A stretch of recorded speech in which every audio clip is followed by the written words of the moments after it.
তাকবীর, লিল্লাহে তাকবীর, লিল্লাহে তাকবীর। আজারী সাহেবের আগমন, আজারী সাহেবের আগমন। প্রিয় ভাইরা, আপনারা জানেন যে আমি প্রতি বিভাগে একবার করে সফর করছি। তো সেই সুবাদে রংপুর বিভাগের প্রোগ্রামটা আমি লালমনিরহাটে দিয়েছি এবং আমি আশ্বস্ত হয়েছিলাম যে লালমনিরহাটের প্রোগ্রাম খুবই গোছালো হবে, সুষ্ঠু হবে, শান্ত হবে। সেটার নমুনা আলামত আমি দেখতে পাচ্ছি আলহামদুলিল্লাহ। সবাই খুবই সুশৃঙ্খল, লক্ষ লক্ষ তাওহীদি জনতা, পেছনে অনেকে জায়গা পায় নাই কিন্তু কোনো আওয়াজ নাই, সবাই দাঁড়িয়ে আছে। এলইডি স্ক্রিন আছে, আপনারা স্ক্রিনে দেখতে পাচ্ছেন আলহামদুলিল্লাহ। আমি সবাইকে দেখতে পাচ্ছি, মাশাআল্লাহ মাশাআল্লাহ। শান্ত হয়ে আপনারা বসুন, অল্প কিছু সময় কথা বলার সুযোগ আমি পাবো। যেহেতু আমি হেলিকপ্টারে করে এসেছি, হেলিকপ্টারগুলোর আবার একটা পলিসি আছে, সানসেটের আগে, সূর্য ডোবার আগে তাদেরকে এয়ারপোর্টে আবার ল্যান্ড করতে হয়। তো এখানে 3:30টার মধ্যে আমাকে উঠে যেতে হবে।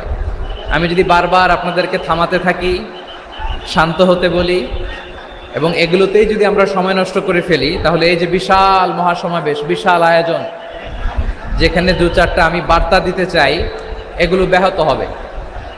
লালমনিরহাটের ছেলেরা খুব ভদ্র, শান্তশিষ্ট। আসার পর থেকে আমাকে রিসিভ করা থেকে শুরু করে স্টেজে আনা থেকে শুরু করে, এবং আলহামদুলিল্লাহ তরুণ জেনজি শ্রোতাদেরকে আমি দেখতে পাচ্ছি, তারা খুবই কোঅপারেটিভ।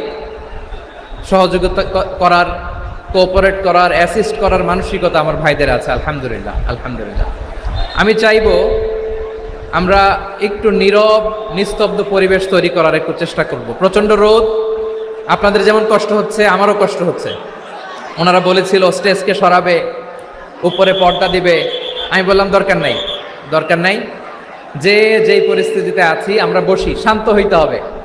এখানে আমি শান্ত হইতে বলবো, ভলান্টিয়ার্সরা মাইক নিয়ে শান্ত হইতে বলবে, আমাদের সম্মানিত উপস্থাপক উনি শান্ত হইতে বলবে। এগুলোর অপেক্ষায় না থেকে নিজ